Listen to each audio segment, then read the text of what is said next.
Bem-vindos ao canal Lá Poderosamente. O versículo de hoje é Mateus capítulo 27, versículos 45 a 56. E houve trevas sobre toda a terra, do meio-dia às 3 horas da tarde. Por volta das 3 horas da tarde, Jesus bradou em alta voz: Eli, Eli, lama sabactani, que significa: meu Deus, por que me abandonaste? Quando alguns dos que estavam ali ouviram isso, disseram: Ele está chamando Elias. Imediatamente um deles correu em busca de uma esponja, embebeu-a em vinagre, colocou-a na ponta de uma vara e deu a Jesus para beber. Mas os outros disseram: Deixem-no, vejamos se Elias vem salvá-lo. Depois de ter bradado novamente em alta voz, Jesus entregou o Espírito. Naquele momento, o véu do santuário rasgou-se em duas partes, de alto a baixo. A terra tremeu e as rochas se partiram. Os sepulcros se abriram e os corpos de muitos santos que tinham morrido foram ressuscitados.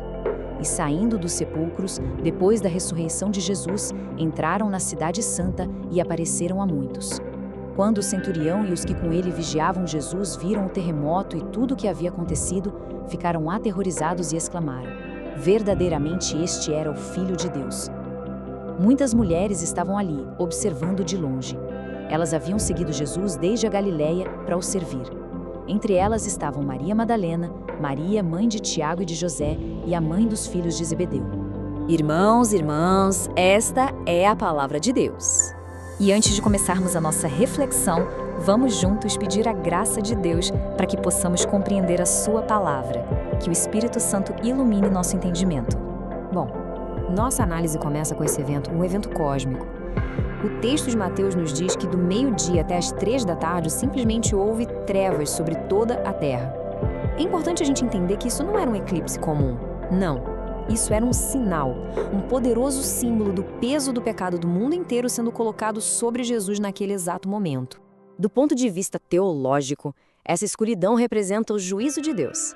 A fé cristã nos ensina que, naquelas 3 horas, todo o pecado da humanidade, passado, presente e futuro, foi transferido para Cristo. Então, essa escuridão física que o mundo via era, na verdade, um reflexo da profunda separação espiritual que Jesus estava sentindo de Deus, o Pai. E é no auge dessa escuridão, em esse momento de profunda angústia, que Jesus clama as palavras do Salmo 22. Meu Deus, por que me abandonaste? Olha, isso não é um grito de dúvida, mas sim a expressão mais pura da agonia de Jesus, sentindo na pele o que era o abandono de Deus, um peso que ele suportou em nosso lugar, pela humanidade. E esse momento, esse clamor, é o coração do que a teologia chama de expiação substitutiva. A ideia aqui é bem direta. Cristo, sendo o Cordeiro perfeito, sem mancha, age como o nosso substituto. Ele toma para si a punição que era nossa, a punição pelo pecado, satisfazendo assim a justiça de Deus e, com isso, abrindo um novo caminho para que a gente pudesse se reconectar com Ele. Depois desse clamor, a narrativa nos leva para o momento da morte de Jesus. E a forma como ele morre é tão cheia de significado quanto a forma como ele viveu. O texto é muito específico. Diz que Jesus, depois de bradar novamente, entregou o Espírito. Existe uma diferença gigantesca aqui. A vida dele não foi simplesmente tirada à força. Não, ele a entregou de forma voluntária. Isso revela sua soberania, o seu controle absoluto, mesmo no momento da morte. É como ele mesmo disse lá no Evangelho de João: Ninguém a tira de mim, mas eu a dou por minha espontânea vontade. E no exato instante em que Jesus entrega o seu Espírito, algo extraordinário acontece. A própria criação, a natureza, reage de uma forma impressionante, como que dando testemunho de quem ele realmente era. Todos esses eventos são como testemunhos cósmicos. Mas talvez o mais impactante de todos tenha sido o véu do templo que se rasgou de cima a baixo. Pense bem, essa era uma cortina imensa, pesada, que separava o lugar mais sagrado, a própria presença de Deus, do resto do mundo. Ao se rasgar, e se rasgar de cima para baixo, o simbolismo é claríssimo. O caminho para Deus estava agora aberto para todos, não por um esforço humano, mas por iniciativa do próprio Deus. Além disso, a terra tremeu, como se lamentasse a morte do seu Criador. E a ressurreição de alguns santos foi como uma pequena prévia, um vislumbre da esperança da vida eterna.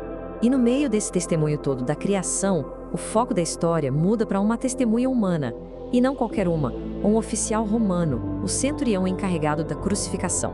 Diante de tudo que ele viu, a escuridão, o clamor de Jesus, a forma como ele entregou o Espírito, o terremoto, o centurião e seus soldados que antes zombavam dele, agora passam do terror para a confissão. Verdadeiramente, este era o Filho de Deus. Sabe, essa declaração vinda de um pagão, de um soldado romano, é o clímax de todo o testemunho. É a resposta que a própria narrativa estava construindo, o reconhecimento da verdadeira identidade de Jesus. Então, depois de tudo isso, qual é a principal lição que a gente pode tirar? Como é que esses eventos, que aconteceram há 2000 anos, nos falam hoje? O princípio de fé central que essa passagem nos deixa é, sem dúvida, o do acesso. Aquele véu rasgado significa que a barreira que existia entre a humanidade e Deus foi completamente removida. Através do sacrifício de Jesus, não precisamos mais de intermediários ou de rituais complicados para nos aproximarmos de Deus. Como o livro de Hebreus vai explicar mais tarde, o caminho está aberto, livre. Isso nos leva a uma pergunta, uma reflexão pessoal.